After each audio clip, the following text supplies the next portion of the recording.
আরো কলিগ আছে এমপি মহোদয় 350-এর মধ্যে উনি একজন, উনারা তো অন্য এমপি মহোদয় প্রশ্ন করি কিনা আমার প্রশ্ন, যদি ওকে প্রশ্ন করে এমপি মহোদয় আপনি কি বাজেট পাইলেন আপনি জনগণের জানাই দিলেন, আমার তো অসুবিধা হতে পারে, আমার মনে হয়, আমার ব্যক্তিগত অভিমত জানি না, কারণ উনি তো একজন পার্লামেন্টার। হ্যাঁ, উনি ওনার এলাকার যত বাজেট আছে বলে দেয়, এই বাজেট তো অন্য এমপি মহোদয় পায়, তাদের এলাকা তাদের জনগণ করবে না। যাক, আমি লম্বা করবো না, অনেক কথা ছিল। সবাইকে ধন্যবাদ জানিয়ে আজকে আনন্দ পরিবেশে যে অনুষ্ঠানটা করতে পারছি মনটা ভরে গেল। আছে সুরজ সতী মহোদয়ের বাড়িতে ওনার পুত্রবধূ সুভাষ চন্দ্র, হ্যাঁ উনি বাড়িতে আসছে ওনারও। আমাদের টিউনু মহোদয়, আমি চিন্তা কথা না কই আসার কোন নাই, আমাদের টিউনু মহোদয় উত্তর সুরমা একটা দরবার ছিল পানি নিষ্কাশন উনি করেছে, আমাদের এই মুসহ টিউনু মহোদয় করেছে, আমাদের এমপি মহোদয় সহযোগিতায়। পরিশুর মাসাপারি উৎসব আমাদের অনুরোধ ছিল এই টিউনু মহোদয়। আমি আমার অভিজ্ঞতায় 1984 পরে যত টিউনু মহোদয় আছে এর মধ্যে ব্যতিক্রম একজন টিউনু মহোদয়, কারণ উনি সালিশ করে, কোন টিউনু সালিশ করে না, উনি করে কি আইনের প্রক্রিয়া চলে বিধি মোতাবেক ব্যবস্থা করার জন্য বলা হলো। ওই একটা একটা সমস্যা বলে, কিন্তু উনি না, উনি নিজের দায়িত্বে নিয়ে কাজ করে। যাক, আমি কাউকে আগে যারা ছিল তাদের হেল্প কথা বলতে চাই না, আমার সঙ্গে বলতে গেলে উন্নয়নের কথা বলবো না, আমার এমপি মহোদয় বলবে। আসসালামু আলাইকুম, আপনি ভালো থাকেন, এগুলো বলতেছে জয় বাংলা। এখন আমাদের বিশেষ অতিথি বক্তব্য রাখবেন পটুয়াখালী সদর ইউনিয়নের সম্মানিত চেয়ারম্যান জনাব সেলিম খান, সেলিম সাহেব।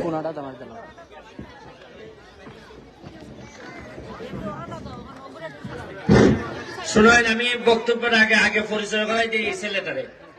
সে হইল পটুয়াখালী, নাম শুনছেন নি? বরিশালের দ্বারো। সে পটুয়াখালী সদর ইউনিয়নের চেয়ারম্যান। সে দেখছে যখন আমি ইউনিভার্সিটি পড়তাম, ঢাকা ইউনিভার্সিটি, তখন সে আমার সবসময় সাহায্য করত। আমি লন্ডনের ভিসাটা আমি তারে লইয়া গিয়ে আনছিলাম। আর আমার মনে আছে নির্বাচনে আমি যখন ছাত্রলীগ করি তখনই সে আমার সাথে আমার সহযোগিতা করত। তো এর ভিতরে এ চেয়ারম্যান হয়ে গেল, আর আমি তো গেলাম গিয়ে লন্ডন, আইলাম আমি এমপি হইলাম। আমি তো নতুন এমপি, জানিও না কোন খিতা কাম করে না করে। সে আপনারা আশ্চর্য হইবা, তার ইউনিয়নও গত 3 মাসে 9 কোটি টাকার কাম নিয়েছি। আমি বললাম যে তুমি ইউনিয়ন অত কাম নেও, আমি এমপি কেমনে খিতা করতাম। সে আমারে কইলে যে ভাই আমি দরকার হলে চেয়ারম্যান এটা কিছুদিন এই কিতা দিয়ে আমি যে কাম করছি তাতে চলবে। এখন আপাতত মাধবপুর সোনারঘাটে কিভাবে রাস্তাঘাট বানানি যায় এই বুদ্ধিবাদ দিয়ে আমি আপনাদের দিব, লেগে সাথে করে নিয়েছি। এ আমার কইছে যে কয় 500-6,000 কোটির নিচে না টার্গেট রাখুন, 2 বছরের মধ্যে আটাই দিব মাধবপুর সোনারঘাট যা আছে। এদিকে এখন তুই কথা বেটা কইতে না আইসে যেত, যাও তুমি 2টা কথা কইলাও। আর মুই তুই কইও না, আমরা মাঝে বুঝতো না এটা মুই তুই। আসসালামু আলাইকুম।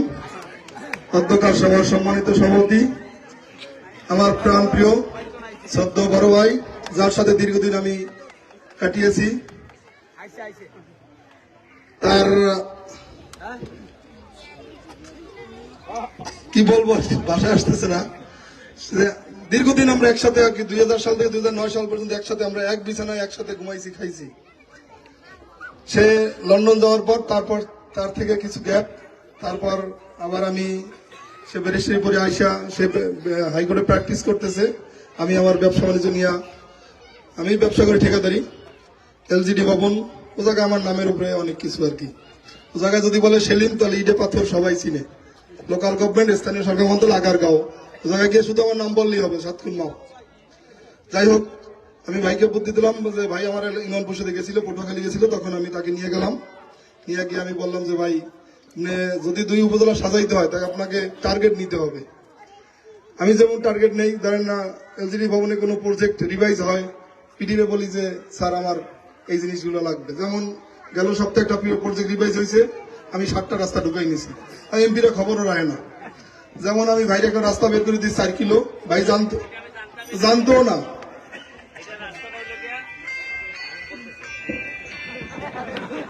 আশ্চর্য হইবা যে আমি মন্ত্রণালয়ে গেছি, গিয়া দেখি আমরার নামে একটা রাস্তা হইয়া রয়েছে, কিন্তু তদবির দিয়ে ঠেলা দেওয়ার লোক নাই, বহুত দিন ধরে পাইতেছে না।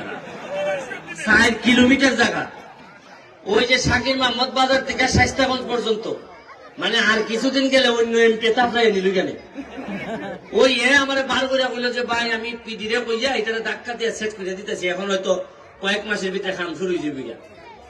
এই লোকে আমরার অবস্থা, আমরা হইলাম যে এমনি কথাবার্তায় সুপারিশ আর মাটা আনস্তে চলা আনিস। পরে আমি ভাইকে কাগজ দিলাম, কাগজ দিয়ে বললাম যে থানা ইঞ্জিনিয়ারের সাথে কথা বললাম, বললাম যে আপনি দ্রুত এই রাস্তাটা এস্টিমেট করে দেন 4 কিলো। যাই হোক, আপনাদের যেহেতু সময় সংকীর্ণ, মসজিদ মন্দিরে একটা প্রজেক্ট আছে এলজিডি ভবনে, মসজিদ মন্দির কবরস্থান। ভাইকে বলছি আপনি আমাকে ডিউ দিবেন, ও জায়গাতে কাজ বের করার দায়িত্ব আমার। আপনি সাইট সিলেকশন করবেন শুধু। যদি আল্লাহ আমাকে বাঁচাই রাখে, ভাইয়ের সাথে 2 বছর, আমি বলছি 2টা বছর সময় দিবেন, 2 বছরের ভিতরে 2 উপজেলা একদম এমন কিছু দৃশ্যমান করবেন যে মানুষ ইতিহাস থাকে। যেমন আমি আমার ইউনিয়নে আর 4টে রাস্তা করলে আমার ইউনিয়নে কোনো রাস্তা নাই, ব্রিজ কালভার্ট যা যাবতীয় যা দরকার আছে সব আমি করে নিছি। যাই হোক, বাইরে একটু আপনারা ভালোবাসবেন, ভালোবাসা দিবেন এবং তাকে খুব কাছ থেকে সহযোগিতা করবেন। আর বাকি যে দায়িত্ব ঢাকা থেকে যা আনার সব দায়িত্ব আমার এই 2 উপজেলার জন্য।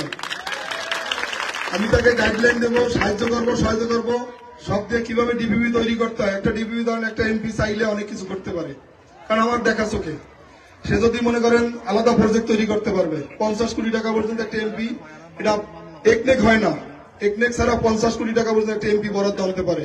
সেই গাইডলাইনও তাহলে আমি দিছি। আপনি স্কিম তৈরি করে আমাকে দিবেন, ডিপিপি বানানোর দায়িত্ব যেই জায়গায় যা দরকার সব আমি করব। সে আপনার আমাকে খালি 5 থেকে গাইডলাইন সাহায্য করবে। সে যেহেতু এমপি, আমি চেয়ারম্যান, তার একটা ধারা আছে না, সচিবের রুমে গেলে সে সরাসরি ঢুকে যেতে পারে। আমি সচিবের রুমে গেলে আধা ঘন্টা 1 ঘন্টা বসে থাকতে হয়, তারপর সুযোগ দেয়, তারপর ঢুকে। আর সে থাকলে তার নিয়ে আমি ঢুকে গেলাম। এখন ভাই যদি সহযোগিতা করে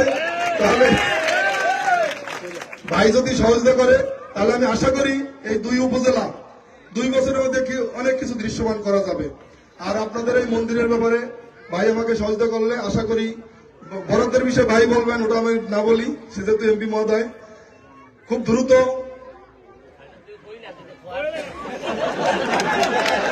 আপনি বলেন, ওটা আপনি বলেন, না ওটা আপনি বলেন, ওটা আপনি বলেন। যাই হোক, এটা আপনাদের মসজিদ মন্দিরে 2 কোটি টাকা আছে উদ্বৃত্ত, মসজিদ মন্দিরে 2 কোটি টাকা আছে। আমি কালকে তাকে সন্ধান দিয়েছি যে আপনার এই 2 উপজেলায় 2 কোটি টাকা বরাদ্দ আছে, আপনি চাইলে যা ইচ্ছা তা করতে পারেন। এই 2 কোটি টাকা দিয়ে আপনি মসজিদ মন্দির কবরস্থান এই 3টে সাইট আপনি হ্যান্ডেল করতে পারবেন। অতএব আপনি এগুলা কি স্কিম দিবেন, স্কুলে রেডি করে আমার হাতে দেন, আমি বরাদ্দ পাস করাই দিই। এখন বাকিটা ভাই বলবে। এই বলে আমি আমার বক্তব্য শেষ করছি। আসসালামু আলাইকুম।